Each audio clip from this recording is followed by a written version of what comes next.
Hello everyone, I am Karunakaran. കഴിഞ്ഞ ഇൻറ്റേൺഷിപ്പിനെ പറ്റിയുള്ള വീഡിയോയിൽ I was focusing on second years and third years. പക്ഷേ എനിക്ക് ഏറ്റവും കൂടുതൽ റെസ്പോൺസ്, ഫോൺ കോളും കമൻസും ഒക്കെ വന്നിട്ടുള്ളത് ഫസ്റ്റ് ഇയർ വിദ്യാർത്ഥികളിൽ നിന്നായിരുന്നു.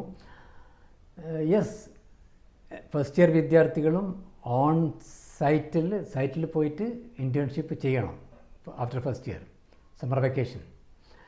ഇന്നലെ എറണാകുളത്തെ കറുകുറ്റിയിലുള്ള SCMS എന്ന എഞ്ചിനീയറിംഗ് കോളേജിലെ ഫസൽ എന്ന ഒരു വിദ്യാർത്ഥി, ഒരു ട്രിപ്പിളി വിദ്യാർത്ഥി, ഇലക്ട്രിക്കൽ എഞ്ചിനീയറിംഗ് വിദ്യാർത്ഥി എന്നെ വിളിച്ച് ചോദിച്ചു, സാറേ 2 കമ്പനികളിൽ ഇൻറ്റേൺഷിപ്പ് കിട്ടാൻ സാധ്യതയുണ്ട്. ഒന്ന് V-Guardലാണ്, ഒന്ന് നെക്സ്റ്റ് കളമശ്ശേരിയുള്ള നെസ്റ്റ് ഇലക്ട്രോണിക്സിലാണ്. ഞാൻ എവിടെയാണ് പോകേണ്ടത്, ഏതാണ് നല്ലത് എന്ന് ആ വിദ്യാർത്ഥി ചോദിക്കുകയായിരുന്നു. ഈ ഒരു മാസം സമ്മർ ഇൻറ്റേൺഷിപ്പ് ചെയ്യാനാണ് ഫസ്റ്റ് ഇയറിലുള്ള ഫസലിൻ്റെ തീരുമാനം. ഞാൻ ചോദിച്ചു, അതിനു മുമ്പ് ഞാൻ ചോദിച്ചു, ഫസൽ അതെങ്ങനെയാണ് ഇത് അറേഞ്ച് ചെയ്തതെന്ന്. ഫസൽ പറയുന്നു, എൻ്റെ സഹപാഠിയുടെ അതായത് സുഹൃത്തിൻ്റെ അച്ഛൻ നെസ്റ്റ് ഇലക്ട്രോണിക്സിൽ വർക്ക് ചെയ്യുന്നുണ്ട്.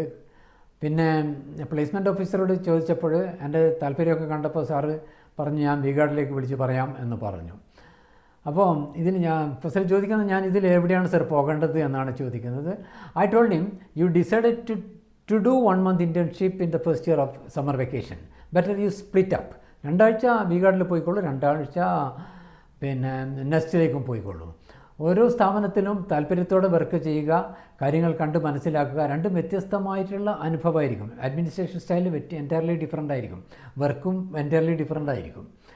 അപ്പോൾ ഈ ദിവസങ്ങളിൽ സൈറ്റിൽ വർക്ക് ചെയ്യുമ്പം വർക്ക് അറ്റ്മോസ്ഫിയർ നിങ്ങൾക്ക് മനസ്സിലാക്കാൻ പറ്റും അല്ലേ?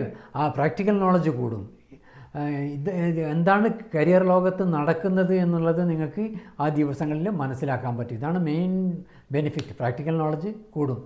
ഇത് വെച്ചിട്ടായിരിക്കും നിങ്ങളുടെ മുന്നോട്ടേക്കുള്ള പഠനം പോവുക. രണ്ടാമത്തെ ബെനിഫിറ്റ് നെറ്റ്വർക്കിംഗ് ആണ്. You will get lot of professional connections. ഫാക്ടറിൻ്റെ ഉള്ളിലാണ് നിങ്ങൾ പോകുന്നത്, ദിവസങ്ങളോളം അവിടെ ഉണ്ടാകും. എൻജിനീയർമാരായിട്ടും മാനേജർമാരായിട്ടും അതിന് പുറമെ വർക്കേഴ്സുമായിട്ടൊക്കെ നല്ല കോൺടാക്റ്റ് ഡെവലപ്പ് ചെയ്യാൻ പറ്റും. അവരെ കോൺടാക്റ്റ് നമ്പർ വാങ്ങിച്ചു വെക്കുക, ഇടയ്ക്ക് അവരെ വിളിക്കുക. ആ സമയത്ത് ആ റിലേഷൻസ് ബിൽഡപ്പ് ചെയ്യാൻ പറ്റും. പിന്നെ മൂന്നാമത്തെ ശ്രദ്ധിച്ചോളൂ, നിങ്ങളുടെ റെസ്യൂമെ ബൂസ്റ്റപ്പ് ചെയ്യാൻ പറ്റും. S7-ൽ ക്യാമ്പസ് പ്ലേസ്മെൻറ്റ് നടക്കുന്ന സമയത്ത് നിങ്ങളുടെ റെസ്യൂമെ കാണുമ്പോൾ തന്നെ ഇറ്റ് സെൽഫ് വിൽ ടോക്ക്. എന്തൊക്കെയാണ് വെറുതെ ഇരിക്കുന്ന ആൾക്ക് ഒന്നും എഴുതാനുണ്ടാവില്ല. നിങ്ങൾക്കതെല്ലാം എക്സ്പീരിയൻസൊക്കെ എഴുതി ചേർക്കാം. അതൊക്കെ കാണുമ്പോൾ തന്നെ താല്പര്യമുള്ളവനാണെന്ന് വിളിച്ച് പറയും. അപ്പോൾ റെസ്യൂമെ ബിൽഡ് ചെയ്യും. ഫോർത്ത് ബെനിഫിറ്റ് കരിയർ എക്സ്പ്ലനേഷനാണ്. നിങ്ങൾക്ക് പ്ലേസ്മെൻറ്റ് കിട്ടുക S7-ലാണ്. അപ്പോഴാണ് ഇൻ്റർവ്യൂ ഒക്കെ നടക്കുക. അതായത് ഫൈനൽ ഇയറിൻ്റെ ഫസ്റ്റ് ഹാഫിലാണ് ഇൻ്റർവ്യൂ ഒക്കെ നടക്കുക. പ്ലേസ്മെൻറ്റ് കമ്പനികളിൽ നിങ്ങളെ എടുത്ത് കൊണ്ടുപോകാം. അപ്പോൾ ഒരു കാര്യം അറിയണേ, ക്യാമ്പസിൽ നിന്ന് പ്ലേസ്മെൻറ്റ് കിട്ടിയില്ലെങ്കിൽ നിങ്ങൾക്ക് പ്ലേസ്മെൻറ്റ് കിട്ടാനുള്ള സാധ്യത ഒരു 20 to 25% മാത്രമേ ഉള്ളൂ. വീട്ടൊക്കെ സർട്ടിഫിക്കറ്റിന് കൊണ്ട് പിന്നെ തെണ്ടേണ്ടി വരും. ആ പ്ലേസ്മെൻറ്റ് കോളേജിൽ നിന്ന് തന്നെ കിട്ടിയിരിക്കണം. അതിനാണ് ഈ സ്റ്റെപ്സൊക്കെ എടുക്കുന്നത്. അപ്പോൾ ഈ S7-ൽ പ്ലേസ്മെൻറ്റ് നടക്കുന്ന സമയത്ത് നിങ്ങളുടെ ബയോഡാറ്റ കാണുമ്പോൾ തന്നെ അവർക്ക് മനസ്സിലാവും താല്പര്യമുള്ളവനാണ്. ഇൻറ്റേൺഷിപ്പിന് ഇവിടെ നെസ്റ്റിൽ പോയിട്ടുണ്ട്, V-Guardൽ പോയിട്ടുണ്ട്. ഇതൊക്കെ കാണുന്ന സമയത്ത് ഉറപ്പായിട്ട് നിങ്ങൾക്ക് പ്ലേസ്മെൻറ്റ് കിട്ടും. ഇനി 5ാമത്തെ പോയിൻറ്റ് ബെനിഫിറ്റ് ഇതാണ്, അക്കാഡമിക് ക്രെഡിറ്റ്സ് കിട്ടുന്നു. ക്രെഡിറ്റ് പോയിൻറ്റ്സ് ഒരുപാടാണ് ഇങ്ങനത്തെ ഇൻറ്റേൺഷിപ്പിനൊക്കെ പോയി കഴിഞ്ഞാൽ. അപ്പോൾ ഒരു കാര്യം എനിക്കിതിനിടെ മനസ്സിലായത്, എറണാകുളം ഭാഗത്തുള്ള എഞ്ചിനീയറിംഗ് കോളേജുകളിൽ പഠിക്കുന്ന വിദ്യാർത്ഥികളെല്ലാം സമ്മർ ഇൻറ്റേൺഷിപ്പിന് പോകുന്നുണ്ട്.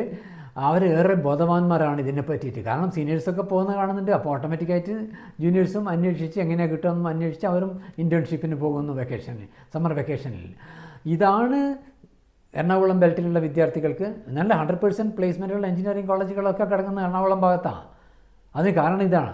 ഒരുപാട് കോഴ്സസ് അവർ ചെയ്യും, ഒരുപാട് ഇൻറ്റേൺഷിപ്പ് ചെയ്തൊക്കെയാണ് അവരുടെ പ്ലേസ്മെൻറ്റ് കിട്ടാനുള്ള കാരണം. മലബാറിലെ എഞ്ചിനീയറിംഗ് കോളേജിൽ പഠിക്കുന്ന വിദ്യാർത്ഥികളുടെ clarity of goal is entirely different. മലബാറിലെ എഞ്ചിനീയറിംഗ് കോളേജ് വിദ്യാർത്ഥികൾ പഠിക്കുന്നത് B.Tech കിട്ടാൻ വേണ്ടിയിട്ടാണ്.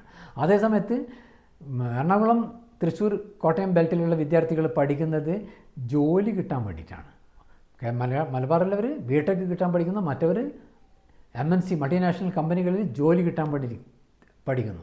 അതുകൊണ്ടാണ് ഇവരിങ്ങനെ ഇൻറ്റേൺഷിപ്പിനൊക്കെ പോകുന്നത്. മലബാറിലുള്ള കുട്ടികളാണെങ്കിൽ വെക്കേഷൻ സെലിബ്രേറ്റ് ചെയ്യും, അടിച്ചു പൊളിക്കും. അവരടിച്ചു പൊളിക്കട്ടെ. Thank you friends, see you again.